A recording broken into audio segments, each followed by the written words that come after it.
जय हिंद दोस्तों, आपका स्वागत है डीके राज क्लासेस में। आज हम लोग फिर से क्राउन समान ज्ञान कर रहे हैं। फिर से हम लोग शुरू कर रहे हैं क्राउन समान ज्ञान शुरू कर रहे हैं फिर से। आइए, बिहार एसआई के लिए बेस्ट है। बिहार एसआई के लिए डायरेक्ट क्वेश्चन यहीं से आता है। बिहार एसआई पीटी एवं मेंस दोनों के लिए बेस्ट बुक है।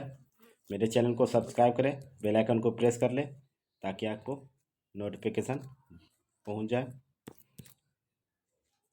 शुरू करते हैं। आगे हम लोग किए थे, इसके आगे हम करते हैं। पूरा कुरान को ख़त्म कर लेंगे हम लोग। 6ठी शताब्दी ईसा पूर्व के आगे की भारत का राजनीतिक इतिहास महाजनपदों के बीच प्रभुत्व स्थापित करने के लिए संघर्ष का इतिहास है। मगध राज्य का सबसे शक्तिशाली बन गया और साम्राज्य स्थापित करने में सफल रहा। आगे चलते हैं। अथर्ववेद में मगध का सर्वप्रथम उल्लेख मिलता है। किस वेद में मगध का उल्लेख मिलता है? अथर्ववेद। अथर्ववेद सबसे कौन सा वेद है? सबसे नवीन वेद है। सबसे नवीन वेद। सभा में समिति का वर्णन है, जादू टोना ये सब इसमें वर्णित है। सबसे नवीन वेद इसे कहा जाता है। सबसे प्राचीन वेद ऋग्वेद हो गया। ऋग्वेद वेदों की संख्या 4 है। ऋग्वेद, यजुर्वेद, सामवेद। महाकाव्य के अनुसार बृहदर्थ ने मगध राज्य की स्थापना की थी। यहाँ वसु का पुत्र एवं जरासंध का पिता था। वसु का पुत्र एवं जरासंध का पिता था। आगे चलते हैं। मगध पर जो शासन किया कौन कौन है? मगध पर जो शासन किया है शिशुनाग है, फिर नंद है, हर्यक है, हर्यक के बाद नंद, हर्यक के बाद नंद, नंद के बाद शिशुनाग। आगे चलते हैं। हर्यक में कौन कौन सा वंश हुए? बिंबिसार, अजातशत्रु, उदयन। नंद वंश में महापद्मनंद, घनानंद। और शिशुनाग वंश और कालाशोक, दो गो हुए। आगे चलते हैं। हर्यक वंश बिंबिसार 1544 से 1492 ईसा पूर्व तक, बीसी तक, है ना। 544 से 492 ईसा पूर्व तक। यह हर्यक वंश के संस्थापक थे बिंबिसार, तथा महात्मा बुद्ध का मित्र एवं संरक्षक थे। महात्मा बुद्ध का मित्र एवं संरक्षक दोनों थे। आगे चलते हैं। राजगिरी गिरिवज इसकी राजधानी थी। बिंबिसार को क्षेत्रीय सेना रखने वाले भी कहा जाता है। आगे चलते हैं। उसने विजय एवं विस्तार की नीति शुरू की थी। बिंबिसार ने वैवाहिक संबंध से अपनी स्थिति मजबूत की थी। उसने 3 विवाह किए थे। कितने विवाह किए थे? 3 विवाह। आगे चलते। इसका साम्राज्य कैसा था? इनका साम्राज्य कैसा था बिंबिसार का? प्रथम पत्नी महाकौशल देवी कौशल राज की पुत्री एवं प्रसेनजीत की बहन थी। इस विवाह से काशी को दहेज में मिला था। बिंबिसार को काशी दहेज में मिला था जब उनके बहन से ब्याह किया था, तो महाकौशल से। दूसरी पत्नी का क्या नाम था? दूसरी पत्नी लिच्छवी गणराज के शासक चेटक की पुत्री चेलाना थी, जिसने अजातशत्रु को जन्म दिया था। अजातशत्रु का जन्म इन्हीं से हुआ था, चेलाना से। आगे चलते हैं। तीसरी रानी मंद कुल की राजकुमारी क्षेमा थी। आगे चलते हैं। इन विवाह के फलस्वरूप मगध पश्चिम एवं उत्तर की ओर फैला। बिंबिसार ने अंग को शासक ब्रह्मदत्त की हत्या करके उसे मगध में मिला लिया था। आगे चलते हैं। बिंबिसार ने अवंती नरेश चंड प्रघोष से युद्ध किया, किंतु अंत में दोनों दोस्त बन गए। जब प्रघोष की पीलिया रोग हुआ तो बिंबिसार ने अपने राजवैद्य जीवक को भेजा था। राजवैद्य जीवक को उनके पास भेजा था, उज्जैन। आगे चलते हैं। अजातशत्रु का शासनकाल देखते हैं। अजातशत्रु का शासनकाल 492 से 460 ईसा पूर्व तक था। 460 बिफोर क्राइस्ट। अजातशत्रु अपने पिता बिंबिसार की हत्या की थी करके शासक बना था। इसीलिए तो हर्यक वंश को पित्यान्ता वंश कहा जाता है। उसे कुनिक भी कहा जाता था। अजातशत्रु को क्या कहा जाता था? कुनिक कहा जाता था। आगे चलते हैं। उसने कौशल एवं वैशाली को पराजित कर मगध में मिलाया था। किसको पराजित किया? कौशल एवं वैशाली को पराजित करके पहला गणतंत्र राज यही था। विश्व का पहला गणतंत्र यही था, वैशाली। वैशाली के युद्ध में अजातशत्रु ने महाशिलकंठम एवं रथ मसूला जैसी हथियार का प्रयोग किया था। आगे चलते हैं। उसकी मंत्री वस्क्रा काफी सहायक सिद्ध हुआ। उसके मंत्री थे। आगे चलते हैं। अवंती के खतरे के सामना करने के लिए अजातशत्रु ने राजगीर की किलाबंदी कराई थी। प्रथम बौद्ध संगति का आयोजन अजातशत्रु थे और अध्यक्ष कौन थे? महाकश्यप। महाकश्यप अध्यक्ष थे पहले। 483 ईसा पूर्व में हुआ था राजगीर के सतपर्णे गुफा में। सतपर्णे गुफा में पहला हुआ था बौद्ध संगति। आगे चलते उदयन उसका पुत्र था। उदयन 460 से 444 ईसा पूर्व तक। उदयन ने पाटलिपुत्रा को मगध राज की राजधानी बनाई थी। पहली किसने बनाया था राजधानी पाटलिपुत्रा को? उदयन ने। पूछा जाता है क्वेश्चन। उसने पटना को गंगा एवं सोन के संगम पर एक किला बनवाया था। उसने पटना में गंगा और सोन नदी के तट पर एक किला बनाया था। इस वंश का अंतिम शासक नागदशक हुए। इस वंश का अंतिम शासक कौन हुए? नागदशक। आगे चलते हैं, आगे आ गया शिशुनाग वंश। शिशुनाग वंश 412 से 345 बीसी। शिशुनाग वंश 412 से 394, पूरा शिशु वंश का काल है। ये शिशुनाग का हुआ। शिशुनाग जो नाग दशक के आत्म थे ने नाग दशक को अपरदस्त करके शिशुनाग वंश की स्थापना किया था। उसने वैशाली को मगध की राजधानी बनाई थी। शिशुनाग ने राजधानी कहाँ बनाई थी? वैशाली बनाई थी मगध की। इन्होंने ही वैशाली बनाई थी। शिशुनाग ने अवंती को मगध साम्राज्य में मिलाया था। शिशुनाग ने ही अवंती को मगध साम्राज्य में मिलाया था। फिर आगे चलते कालाशोक। कालाशोक 394 से 366 ईस्वी तक। इसने पाटलिपुत्रा को पुनः मगध की राजधानी बनाई। द्वितीय बौद्ध संगति कालाशोक के समय हुआ था। द्वितीय बौद्ध संगति किस समय हुआ था? कालाशोक के समय हुआ था। कहाँ हुआ था द्वितीय बौद्ध संगति? वैशाली में हुआ था। नंदीवर्धन इस वंश का अंतिम शासक हुआ। नंदीवर्धन किस वंश का? शिशुनाग वंश का। आगे चलते हैं, नंद वंश देखते हैं। सिकंदर महान इसके समय आक्रमण किया था। नंद वंश 344 से 322 ईस्वी तक। महापद्म नंद 344 से 334 ईसा पूर्व तक है। यह नंद वंश के संस्थापक थे। कौन? महापद्म नंद। इसने कलिंग को मगध में मिलाया था। कलिंग को किसने मिलाया था मगध में? महापद्म नंद। विजय स्मारक के रूप में कलिंग से जीन मूर्ति उठा लाया था। आगे चलते हैं। इसने अपने को एकराट की उपाधि धारण की थी। एकराट। घनानंद इस वंश का अंतिम शासक कौन था? घनानंद था। कौन वंश का? नंद वंश का। यह सिकंदर का समकालीन था। सिकंदर जब आक्रमण किया था उत्तर भारत में तो नंद वंश घनानंद था वहाँ समय। आगे चलते हैं। चाणक्य ने चंद्रगुप्त मौर्य के साथ मिलकर घनानंद को पराजित किया और मौर्य सम्राट की स्थापना की। मौर्य सम्राट की स्थापना किसने की? चंद्रगुप्त मौर्य ने। चाणक्य से मिलकर घनानंद को बहुत क्रूर था।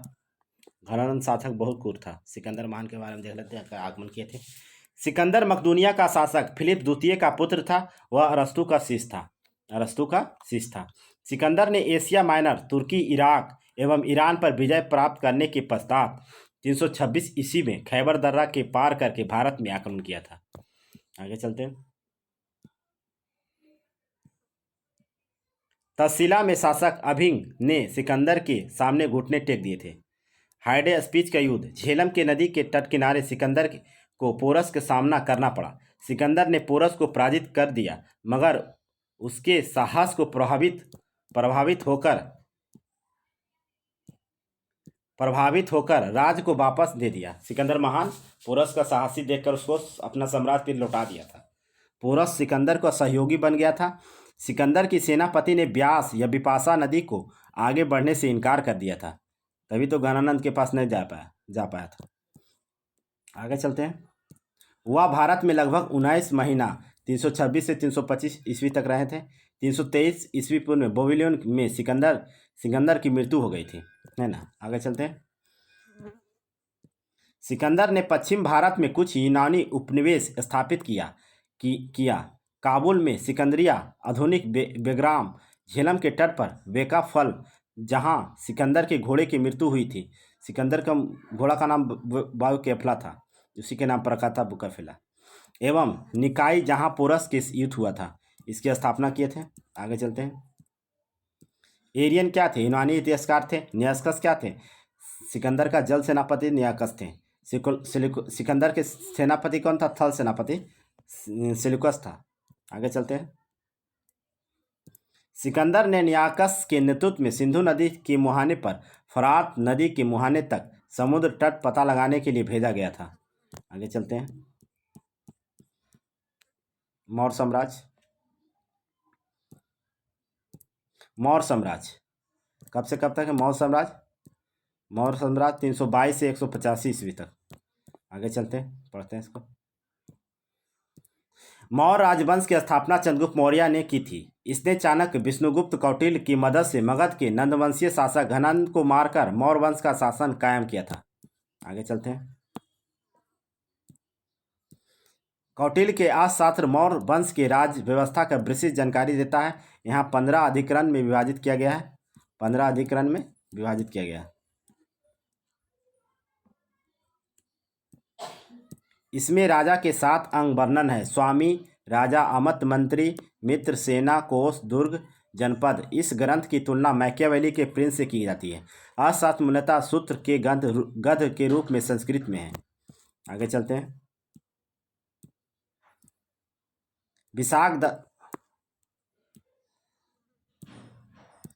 मुद्रा राक्षस विशाख दत्त कृत मुद्रा राक्षस नंद वंश के पतन तथा मौर्य वंश के उत्थान के बारे में जानकारी देता है। ये पूछा गया था एनटीपीसी में। मुद्रा राक्षस के लेखक कौन है? विशाख दत्त लेखक है। एनटीपीसी में पूछा गया था। एनटीपीसी पीटी में पूछा गया था क्वेश्चन को। आगे चलते हैं।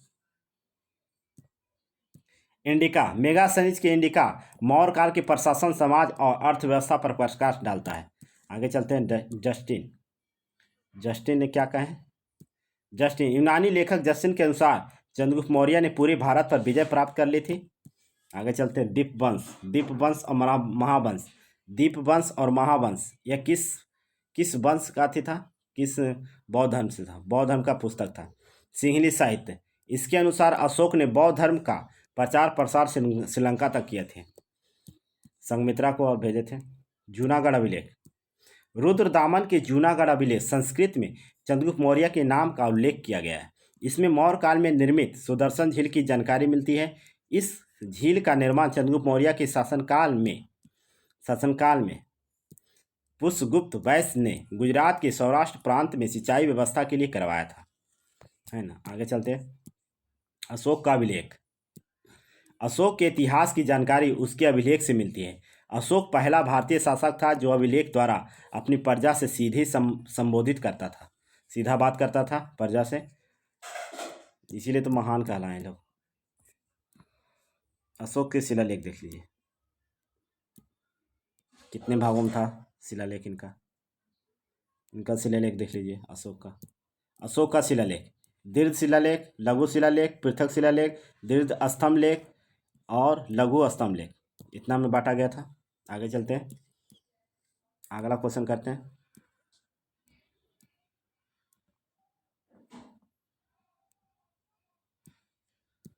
अशोक के अभिलेख ब्राह्मी लिपि, खरोष्टी लिपि, अरामाइक तथा ग्रीक लिपियों में मिलती है।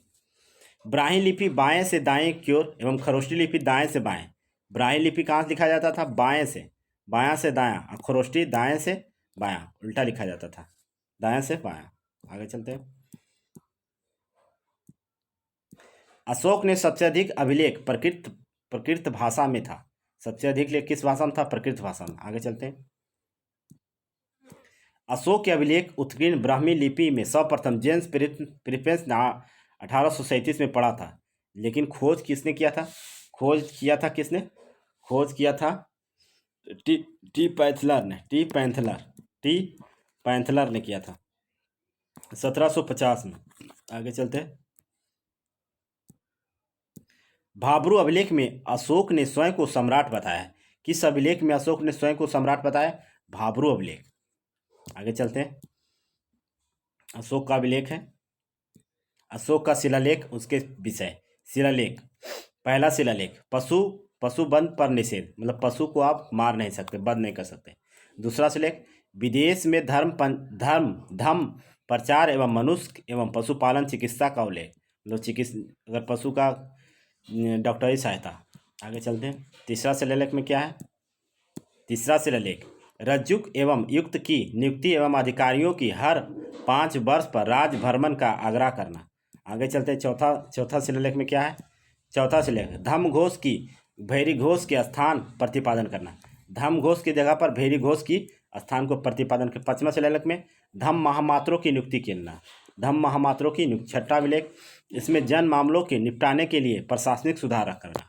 प्रशासनिक सुधार का उल्लेख करना। 7वां शिलालेख क्या है? सबसे लंबा शिलालेख यही है। अशोक सभी धार्मिक मतों से प्रतिनिष्पादन रखेंगे। 8वां शिलालेख बोध गया की यात्रा का उल्लेख एवं बिहार की यात्रा के धर्म यात्रा में प्रतिपादन है। 8वां शिलालेख में क्या है? बोध गया की यात्रा एवं बिहार की यात्रा। आगे चलते हैं। 9वां शिलालेख में क्या है? 9वां शिलालेख में सच्चे विधानों में शिष्टाचार का वर्णन है। 10वां में अशोक के उद्यम का लक्ष्य धर्म चरणों की श्रेष्ठता की घोषित किया गया है। 11वां शिलालेख में क्या है? 11वां शिलालेख में धर्म की तत्वों का प्रकाशन है। 12वां शिलालेख में धार्मिक सही गुणता पर जोर दिया गया है। 13वां शिलालेख सबसे प्रमुख है। कलिंग युद्ध के बाद धर्म विजय की घोषणा किया गया। विदेश में धर्म प्रचार के लिए 5 विदेशी राज की चर्चा किया गया है। 13वां शिलालेख। आगे चलते हैं, लास्ट है 14वां शिलालेख। 14वां शिलालेख यह 13 शिलालेख के पुनर्लोकन एवं अशोक के साम्राज्य का महाल की विजेता की संज्ञा बताई गई है। आगे चलते हैं। स्तंभ लेख इसकी संख्या 7 है। ये 6 स्थान प्राप्त करता है। रामपुरवा, दिल्ली, टोपरा, मेरठ, लाहौरिया, ऑरेंज, कौशाम्बी, प्रयाग। आगे चलते हैं। अशोक के उत्तर पश्चिम शिलालेख लामगन पुल ए दरून स्थान था, अरामाइक भाषा में मिला था। शिलालेख अफगानिस्तान में मिला था। ये तसीला अरामाइक में मिला था। शिलालेख पाकिस्तान में सीरे कुल्ला अरामाइक में मिला था। आगे चलते हैं। कुछ लघु शिलालेख है। मध्य प्रदेश में रूपनाथपुर, गुर्जरा, सीहोर में मिला था। उत्तर प्रदेश में हरोर, मिर्जापुर में। राजस्थान बैरट, बहाबरू, जयपुर में। कर्नाटक ब्रह्मगिरी, सिंधपुरा, पाल के गुड़, जैसलमेर, रामेश्वर, गोभी मठ में, सन्नती मास्की में। और आंध्र प्रदेश में कहाँ मिला था? आंध्र प्रदेश में एरागुड्डी तथा राजुलू मंडगिरी में। बिहार में सासाराम में और चंद्रगिरी पहाड़ी में। आगे चलते हैं। मौर्य की उत्पत्ति। चंद्रगुप्त मौर्य के जाति एवं उसका वंश विवादास्पद विषय पर है। उसके वंश से संबंधित विभिन्न मत जो इस प्रकार है, सब अलग अलग वर्णन दिए। ब्राह्मण परंपरा के अनुसार शूद्र मुर्र नामक स्त्री से उत्पन्न हुआ है। महावंश बौद्ध साहित्य के अनुसार क्षत्रिय गोरखपुर के मौर्य नामक क्षत्रिय कुल से हुआ है। परिशिष्ट पर्वन यह मोर पालक का पुत्र था। मुद्रा राक्षस में बीसल शूद्र वंश से उत्पन्न हुआ है। बीसल माने होता है शूद्र वंश से उत्पन्न होना। राजपुताना गेस्टियर ने राजपूत बताया। आगे चलते हैं। राजनीतिक इतिहास चंद्रगुप्त मौर्य का। चंद्रगुप्त मौर्य 322 से 298 ईसा पूर्व तक। चंद्रगुप्त मौर्य एक स्वेच्छाधारी शासक था और सारे अधिकार अपने हाथों में रखे हुए था। 305 ईस्वी में चाणक्य की सहायता से चंद्रगुप्त मौर्य ने पंजाब प्रांत की यूनानी गवर्नर यूडुबेंस एवं सिकंदर के उत्तराधिकारी सेल्यूकस को पराजित किया था, है ना। 2 को पराजित किया था, गवर्नर यूडुबेंस एवं सिकंदर के उत्तराधिकारी सेल्यूकस को पराजित किया था। अपनी पुत्री विवाह से शादी कर लिया था। संघर्ष के बाद हुई संधि की शर्तों के अनुसार चंद्रगुप्त मौर्य हेरात, कंधार, काबुल एवं मकरान के प्रदेश प्राप्त हुए, है ना। आगे चलते हैं। चंद्रगुप्त मौर्य ने 500 हाथी सेल्यूकस को उपहार में दिया था। कितना हाथी दिया था? 500 हाथी चंद्रगुप्त मौर्य ने दिया था, सेल्यूकस निकेटर को उपहार में दिया था। आगे चलते हैं। सेल्यूकस की पुत्री हेलेना कौरनिया का विवाह चंद्रगुप्त मौर्य से हुआ था। उनकी पुत्री का विवाह हुआ था। कौरनिया का विवाह किससे हुआ था? चंद्रगुप्त मौर्य से हुआ था। आगे चलते हैं। सेल्यूकस ने मेगास्थनीज को अपना दूत बनाकर चंद्रगुप्त मौर्य के दरबार में भेजा, जहां उसने इंडिका पुस्तक लिखी है, जिसने मेगास्थनी ने भारतीय समाज को 7 वर्गों में बांटा था। 7 वर्गों में बांटा था। आगे चलते हैं। चंद्रगुप्त मौर्य के शासनकाल में ही स्थलभुर्द के नेतृत्व में पाटलिपुत्रा में प्रथम जैन संगति का आयोजन किया गया था, है ना। आगे चलते हैं। अपने जीवन के अंतिम समय चंद्रगुप्त मौर्य जैन सन्यासी भद्रबाहु के साथ सरमन बेलगोला मैसूर कर्नाटक में चला गया, जहां उसने चंद्रगिरी पर्वत पर चंद्रगुप्त मौर्य बस्ती बसाई और संलेखन पद्धति के द्वारा अपने प्राण को त्याग दिए। वही जो होता है, किसमें होता है संलेखन पद्धति? ये होता है जैन धर्म में। जैन धर्म में होता है संलेखन पद्धति, जैन धर्म में होता है। मेगास्थनीज के बारे में देख लेते हैं जरा सा। मेगास्थनीज सेल्यूकस निकेटर का दूत मेगास्थनीज 7 वर्षों तक चंद्रगुप्त मौर्य के दरबार में रहा। उसकी कृति इंडिका अपर्याप्त है, लेकिन इसके उदाहरण के लिए यूनानी लेखक एरियन डायटेरस स्टेबो आदि ने अपने लेख में उद्धृत किया है। उसने पाटलिपुत्रा को पोली ब्रोथा कहा था। मेगास्थनीज के अनुसार भारतीय समाज को 7 वर्गों में विभाजित किया था, अभी बताए थे। वह समाज था, पहला था कृषक, शिकारी, मंत्री, दार्शनिक, निरीक्षक, व्यापारी, योद्धा। आगे चलते हैं। इसके अनुसार भारतीय शिव, डायनेमिसिस एवं कृष्ण हेरियोक्विस की पूजा करते थे। आगे चलते हैं। पाटलिपुत्रा का प्रशासन 6 समितियों प्रत्येक 5 सदस्य के द्वारा संचालित होता था। मेगास्थनी ने कौटिल्य की वर्णन नहीं किया था। आगे चलते हैं। चाणक्य, विष्णुगुप्त। चाणक्य, कौटिल्य, विष्णुगुप्त। चाणक्य का बचपन का नाम विष्णुगुप्त था। इनके पिता चाणक्य थे। चाणक्य थे। आगे चलते हैं। चाणक्य को भारत का मैकियावेली भी कहा जाता है। चाणक्य ने अर्थशास्त्र की रचना की। अर्थशास्त्र की रचना किसने की? चाणक्य ने। अर्थशास्त्र जो 15 अधिकरण खंडों में विभाजित था। इनके अनुसार राज्य के 7 अंग बताए गए: स्वामी, राजा, अमात्य, मित्र, सेना, कोष, दुर्ग, जनपद। डॉक्टर श्यामा शास्त्री ने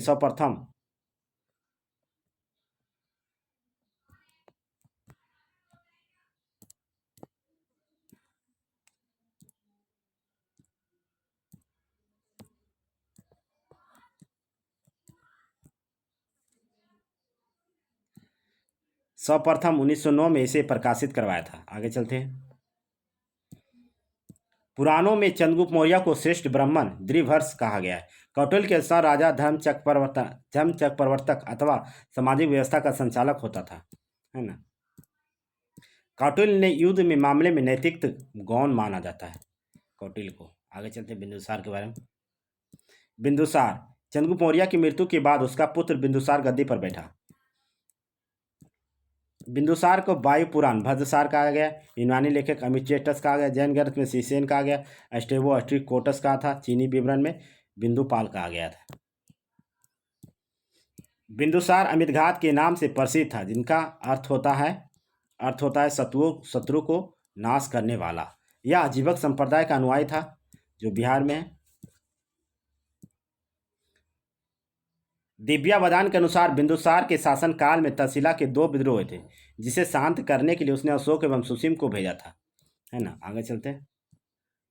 अस्टेबो के अनुसार बिंदुसार दरबार में सीरियाई शासक एंटियोकस फर्स्ट सेरेटर ने डायमेकस को अपना दूत बनाकर भेजा था, जिसे मेगास्थनीज का उत्तराधिकारी माना जाता है। टॉलमी ने भी डायनोसियस को अपना दूत बनाकर बिंदुसार के दरबार में भेजा था। आगे चलते हैं। एंथियस के अनुसार बिंदुसार ने एंटियोकस से मंदिरा, सुखे, अंजीर एवं एक दार्शनिक भेजने की अनुरोध किया था। आरंभ में चाणक्य बिंदुसार का प्रधानमंत्री था, परंतु बाद में खट्टक प्रधानमंत्री बना। तिब्बत लामा तारनाथ ने बिंदुसार को 16 राज्यों का विजेता बताया था। आगे चलते हैं अशोक के बारे में। अशोक 273 से 232। अशोक का अन्य नाम कहाँ क्या क्या मिलता है? पुराण में अशोक को अशोकवर्धन, गिरनार में अभिलेख में अशोक मौर्य, भाभू अभिलेख में प्रियदर्शनी, लज, मगध, मस्की एवं गुर्जरा में नेत्र एवं उदमेर, कर्नाटक में अभिलेख अशोक का नाम मिलता है। आगे चलते हैं। बिंदुसार की मृत्यु के बाद उसका पुत्र अशोक शासक बना, जो मौर्य वंश का सबसे महान शासक माना जाता है। राजाओं में सबसे महान शासक अशोक 273 ईसा पूर्व में गद्दी पर बैठा, किंतु इसका राज्याभिषेक 4 वर्ष के बाद 269 में हो सका। अशोक की माता का नाम शुभरांगी चंपा के एक ब्राह्मणी की पुत्री थी। अशोक बनने से पहले अशोक तक्षशिला एवं अवंती का गवर्नर रह चुका था, है ना। शासक बनने से पहले वह उज्जैन का गवर्नर था। आज संघमित्रा एवं कारुवाकी अशोक की पत्नी थी। आगे चलते हैं। अशोक के अभिलेख में कारुबाकी एवं उसके पुत्र तीवर कारुबाकी से उत्पन्न होने वाली का उल्लेख मिलता है। आगे चलते हैं। बौद्ध ग्रंथ दिव्यावदान के अनुसार पद्मावती अशोक के एक अन्य पत्नी थी। नाग देवी अशोक का एक अन्य पत्नी भी थी, जिससे उत्पन्न पुत्री थी महेंद्र एवं संघमित्रा महेंद्र नाग देवी से जन्मी थी। आगे चलते हैं। अशोक के अभिलेख उस देवानाम प्रिय देवता एवं प्रियदर्शनी कहा गया है अशोक को। पूछा गया बीपीएससी में।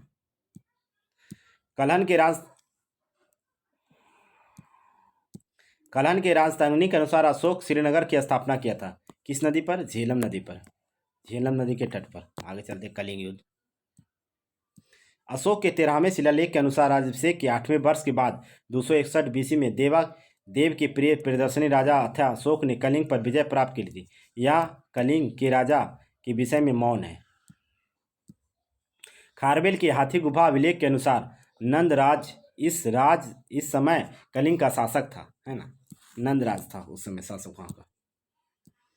इस युद्ध के बाद अशोक ने गहरी व्यर्थ एवं पश्चाताप हुआ और उसने दूसरे राज से युद्ध करने की नीति त्याग कर सांस्कृतिक विजय पाने की नीति अपनाई। दूसरे शब्दों में अशोक ने भेरी घोष के बदले धम घोष अपनाया। युद्ध के पश्चात अशोक ने निग्रोध अशोक के चचेरे भाई सुमन के पुत्र के प्रवचन सुनकर बौद्ध धर्म की ओर आकर्षित हुआ। उपगुप्त ने अशोक को बौद्ध धर्म की दीक्षा किया और अशोक धर्म की अस्थिर शाखा के अनुयायी हुए थे। आगे चलते अशोक का धर्म नीति क्या है। अशोक ने धर्म को प्रतिपादन किया था। यह धार्मिक शिक्षाओं न होकर सामाजिक एवं नैतिक नियम पर दस्तावेज है। अशोक ने श्रीलंका एवं मध्य एशिया में बौद्ध धर्म के प्रसार किया था। श्रीलंका में अपने पुत्र महेंद्र एवं पुत्री संघमित्रा को प्रचार के लिए भेजा था। आगे चलते हैं। 5वें बृहद शिलालेख के अनुसार उसने धर्म प्रचार के लिए धम्म महामात्रों की नियुक्ति की। अशोक ने बौद्ध नीति की स्थलों से यात्रा धर्म यात्रा की शुरुआत की। एक उपासक के रूप में अशोक 10वें वर्ष बोध गया एवं 12वें वर्ष निगली सागर में 20वें वर्ष लुम्बिनी गए थे। आगे चलते हैं। अशोक ने आजीवक के रहने के लिए बराबर की पहाड़ियाँ गुफा निर्मित कराया था, जो बिहार में है। अशोक के शासनकाल में तृतीय बौद्ध संगति हुआ था। तृतीय बौद्ध संगति जो पाटलिपुत्रम हुआ था। यूरोपीय लेखक अशोक की तुलना रोमन सम्राट कैंस्टाइन से किया जाता है। आगे चलते। दशरथ सम्राट अशोक का पौत्र था। दशरथ के शासनकाल में गया बिहार में स्थित नागार्जुन पहाड़ी के आजीवक के निवास के लिए 3 गुफा बनाई गई थी। आगे चलते हैं। दशरथ ने भी अशोक की भांति देवानाम प्रिय की उपाधि ग्रहण की थी। प्रियदर्थ मौर्य वंश का अंतिम शासक। मौर्य वंश का अंतिम शासक प्रियदर्थ था। इसकी हत्या एक ब्राह्मण मौर्य सेनापति पुष्यमित्र सिंह ने कर दिया था और नए वंश शुंग वंश की स्थापना की। आगे चलते। मौर्य का प्रशासन कैसा था। मौर्य काल की वंशानुगत केंद्रीय राजनात्मक व्यवस्था के अनुसार अनुरूप राजा स्वपरि होता था। आगे चलते हैं। अर्थशास्त्र के अनुसार राजा को निरंकुश बनाते हुए प्रजा के कल्याण पर ध्यान देने की जरूरत पर बल दिया गया था। आगे चलते हैं।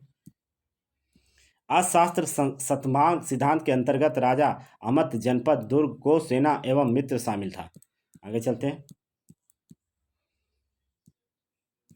शिष्यस्थ अधिकारी तीर्थ एवं महामात्र कहलाते थे। अर्थशास्त्र के अनुसार इसकी संख्या 18 एवं 48,000 प्राण वेतन के रूप में मिलते थे। प्रण के अनुसार 3/4 तौल के बराबर चांदी सिक्के होते थे। आगे चलते हैं।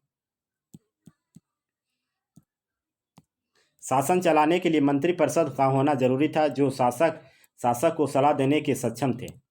आगे चलते हैं।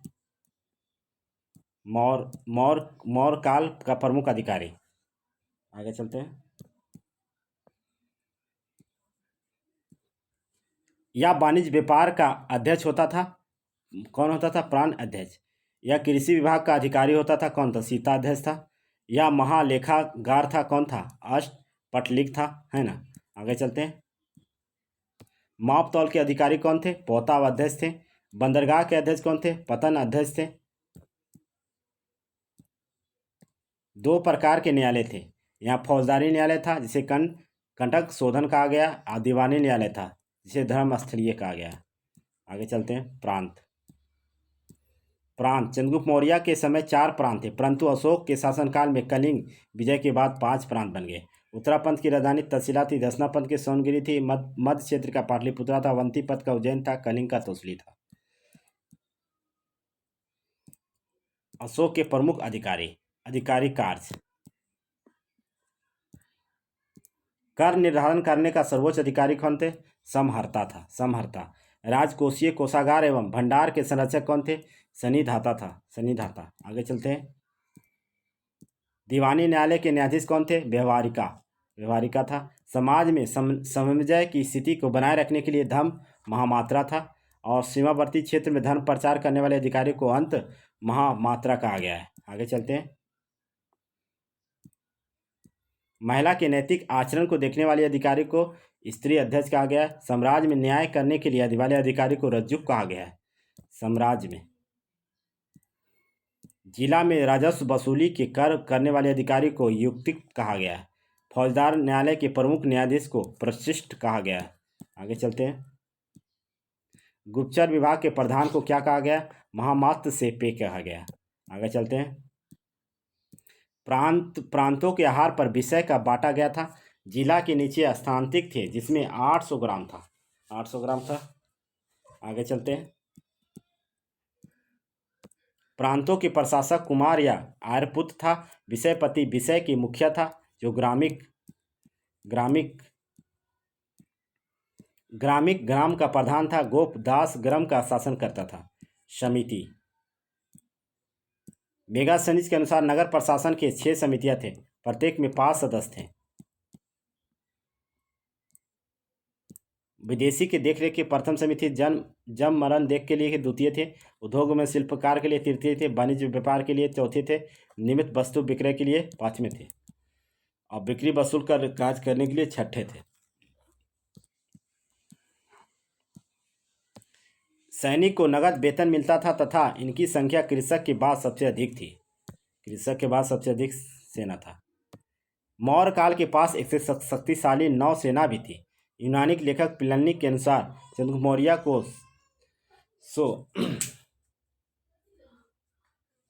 6 लाख पैदल सेना, सिपाही एवं 30,000 घुड़सवार एवं 9,000 हाथी और 8,000 अश्व 40 रथ था। आगे चलते हैं। मेगास्थनीज के अनुसार सैनिक प्रशासन के 30,000 अधिकारियों में से एक परिषद था जो 5-5 सदस्य में 6 समितियां विभाजित थी। आगे चलते थे। महामात्र यह गुप्तचर विभाग का प्रधान होता था। और अर्थशास्त्र में गुप्तचर को गुड पुरुष कहा गया है ना। आगे चलते हैं।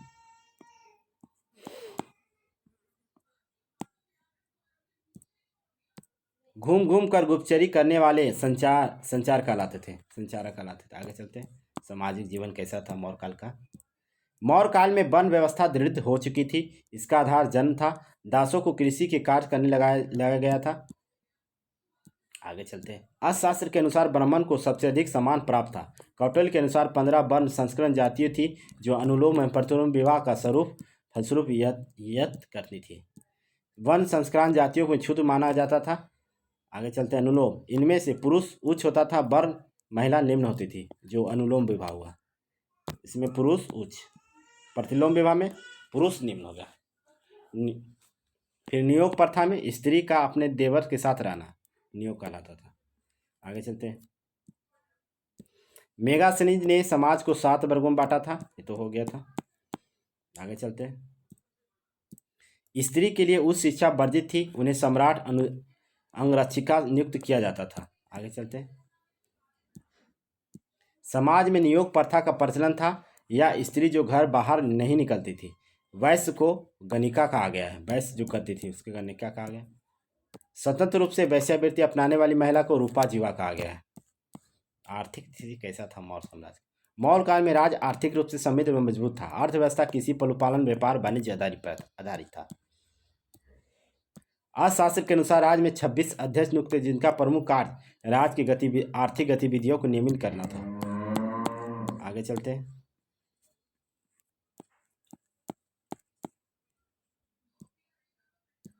पुष्पमित्र सिंह ने इसके उद्देश्य से पूर्ति एवं गिरनार सुदर्शन झील का निर्माण कराया था। आगे चलते हैं। भूमि कर 1/4 से 1/6 भाग लिया जाता था। सिंचाई की 1/3 से 1/5 के बीच भू राजस्व की सिंचाई कुल का 1/2 उपज होता था।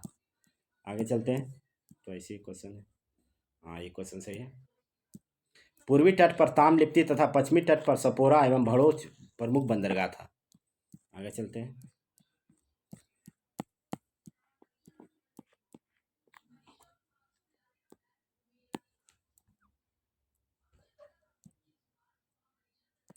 अशोक ने कई नगरों की स्थापना की जिसमें श्रीनगर एवं ललित पाटन नेपाल में था। ललित पाटन एवं नेपाल में था।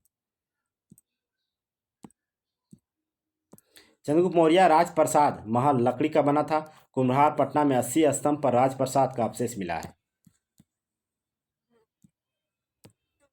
ददीरगंज पटना के निकट से पश्चिमी याचनी मूर्ति का मूर्तिकला उत्कृष्ट उदाहरण है। अशोक के बराबर की पहाड़ी गया के निकट काटकर भिक्षुओं के लिए सुदामा की गुफा बनाया गया था। अशोक के पौत्र दशरथ लोमहर्ष ऋषि के बराबर में गुफा की नागार्जुनी गुफा का निर्माण कराया था। आगे चलते हैं।